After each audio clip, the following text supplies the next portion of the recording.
Before breaking my 2 year long hair growth plateau using mini braids and a couple of other things, I actually had some setbacks with mini twists, which made me put the hairstyle on my blacklist for protective styles that I'll never attempt again.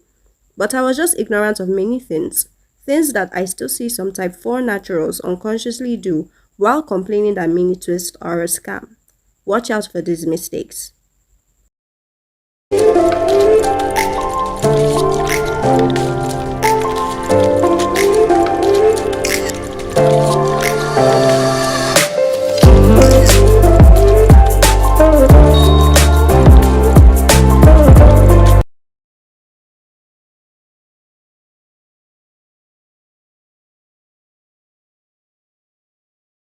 Mini twist has been my go-to protective style for the longest time.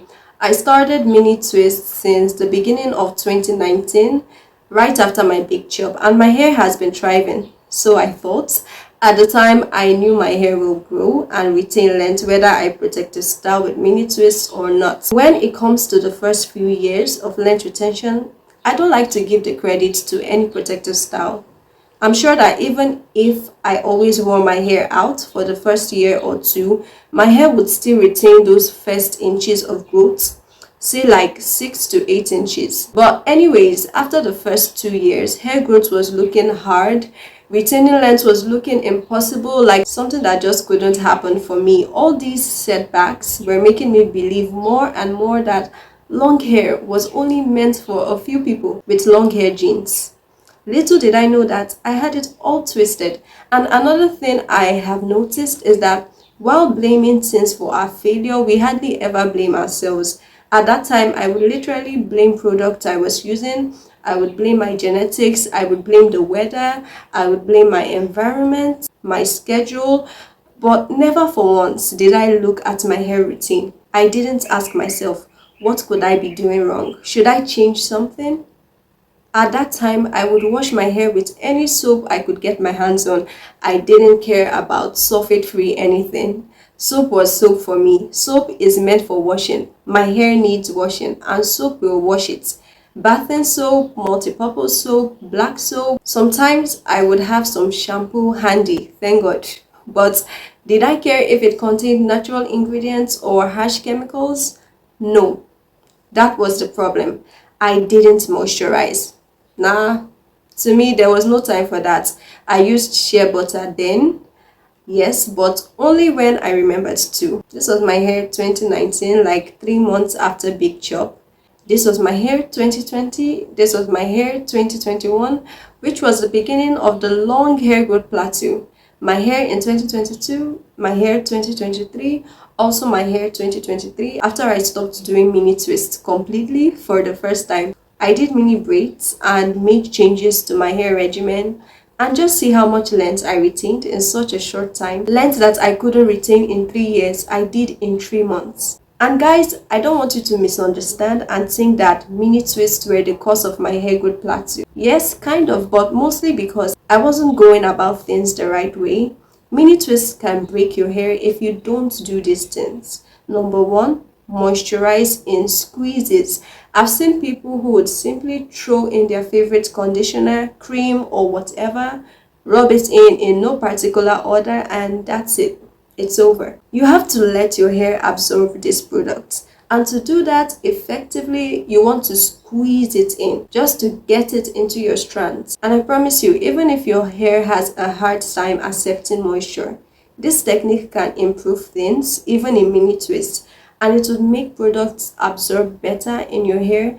And that's one thing I know I wasn't doing when I failed the first time in those mini twists. Avoid twisting all the way down. Yes, this was probably the major culprit for my setback with mini twists because my hair is extra fine, extra coiled, 4C now.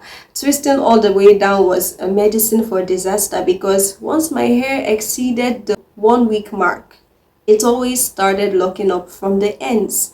And imagine coping with that for 3 weeks. Just imagine how takedown will look like. My ends were always breaking off during takedown. So when you twist, try to leave those ends the way they are. Don't twist them, let them be free. but ensure you pay extra attention to them throughout the period you'll be wearing them. The third thing you want to do is double seal your ends with moisture. I'm not talking about double sealing when plating. Double sealing your ends with whatever moisturizing product it is that you're using. I'm talking about when installing, when taking down, and in between. You want to always seal your ends with moisture twice, or if not twice, the trick is just to go heavier with products when you get to your ends. Avoid washing in twists too often. I'm talking no weekly washes. You want to stretch your wash day to 2 weeks minimum, and only if you'll be taking down the style soon. This is to avoid your hair locking up and also reduce mid-shaft splits. Other things I picked out, but which I don't feel like explaining in depth because you've probably heard them so many times, is that restyling your hair in mini twists too often could lead to breakage, especially if your hair strands are on the thinner side. And I must add that the damage from neglecting your hair in mini twists could be worse if your hair is 4C and if your hair strands are fine and thin, not thick or coarse. And now to the final review, just to prove that mini twists can grow my hair. This time around, with this new knowledge I have, I'm currently on a mini twist length retention challenge, which I started mid-January and which I'll be ending in April. I guess the whole point of that is to prove that mini twist wasn't the problem, my hair routine was. And I made a whole video on that some weeks back, and I measured my hair just to track the progress. You can check that video out too to see the specifics on the length of my hair for January if you're interested in following me on that journey, and of course joining the challenge too. Subscribe and let's grow our hair together. I hope you found this video useful in some way. Please don't forget to like and share this video. Thanks so much for watching. See you soon.